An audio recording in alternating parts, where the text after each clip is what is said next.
encontráis, abandonad toda esperanza. El infierno es un lugar físico y también es un estado espiritual. Como lugar es donde, después de la muerte, los condenados son sometidos a un castigo eterno. También se utiliza este concepto para nombrar al estado espiritual de privación definitiva de Dios y, en ciertas mitologías, al lugar donde habitan los espíritus de los muertos. La palabra infierno viene del latín inferum o inferus, por debajo de, lugar inferior, y está relacionada con las palabras Seol del hebreo y Hades del griego. Según muchas religiones, es el lugar donde después de la muerte son torturadas eternamente las almas de los pecadores. Es equivalente al Gehenna del judaísmo, al Tártaro de la mitología griega, al Helheim según la mitología nórdica y al inframundo de otras muchas religiones. En la teología católica, el infierno es una de las 4 postrimerías del hombre. No es solo un lugar, sino también un estado de sufrimiento. La mayoría de las representaciones lo sitúan debajo de la tierra, a diferencia del cielo que está arriba. Es habitual que aparezca representado como un lugar en medio de las llamas, donde el diablo o diversos demonios infringen castigos a los condenados. Para algunas regiones, como decimos, el infierno ni siquiera es un espacio, sino que se trata de un estado de sufrimiento. Más allá de las diferencias entre cada religión, el infierno aparece como la amenaza de castigo para aquellos que se apartan de la voluntad divina. Según el Catecismo Católico, morir en pecado mortal sin estar arrepentido ni acoger el amor misericordioso de Dios significa permanecer separados de Él para siempre, por nuestra propia y libre elección. Este estado de autoexclusión definitiva de la comunión con Dios y con los bienaventurados es lo que se designa con la palabra infierno. Nos podríamos preguntar quién inventó este concepto de infierno.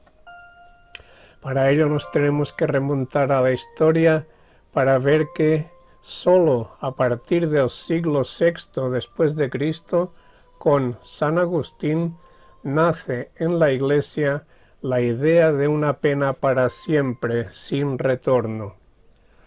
San Agustín escribió que el infierno, al cual también se le llama lago de fuego y azufre, será fuego material y atormentará el cuerpo de los condenados. También escribió sobre los dolores eternos que han de seguir al juicio final.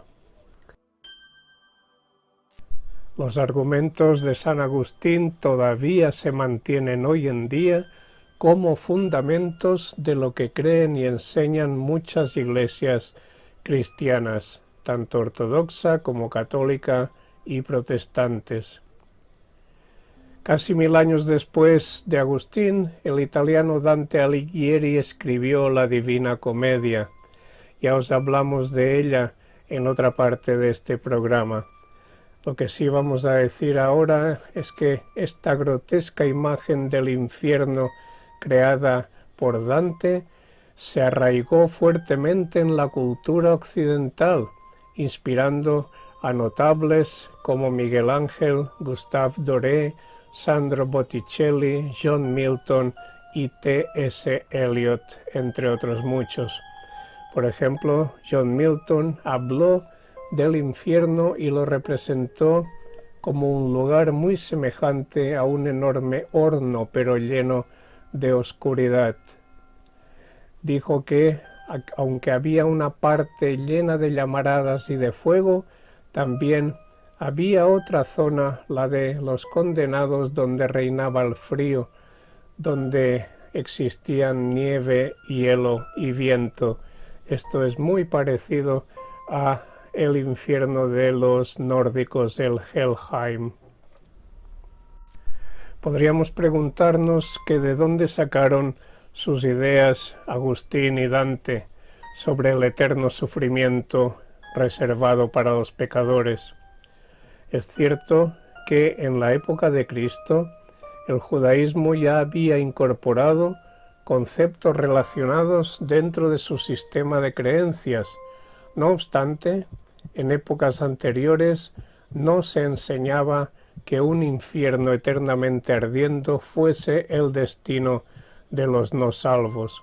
Tampoco lo enseñaba la Iglesia del Nuevo Testamento. Esta doctrina tiene sus raíces por otro lado. El guía de Dante por el infierno era Virgilio, un poeta romano del siglo I a.C. En su poema épico La Eneida, el héroe Eneas también es llegado por un viaje al infierno. No obstante, este concepto del infierno también es anterior a Virgilio. Una serie de antiguas civilizaciones, incluyendo las de Mesopotamia, India, Egipto, Grecia y Roma, poseían el concepto de un inframundo como parte de su mitología, el reino de los muertos. Este tema lo vamos a dejar para otra ocasión. La creencia cristiana en el infierno se ha desarrollado a lo largo de los siglos, influenciada por las ideas judías y griegas del más allá. Las primeras partes de la Biblia hebrea, alrededor del siglo VIII a.C., describen la vida futura como el Seol, un pozo oscuro y silencioso, donde las almas de todos los muertos permanecían en un estado de existencia silenciosa. En el siglo VI, el Seol se consideraba cada vez más como un lugar temporal, donde los difuntos esperaban una resurrección corporal. En el siglo IV a.C., después de que Alejandro Magno conquistara Judea, elementos de la cultura griega comenzaron a influir en el pensamiento religioso judío. Para el tiempo de los primeros evangelios, entre el 65 y el 85, se menciona que Jesús hace referencia a las creencias judías en el fuego eterno de la Gehenna, donde los malos en vida sufrirán dolor y desesperación y donde habrá llanto y crujir de dientes. La imagen que dominaba en la antigüedad finalmente prevaleció.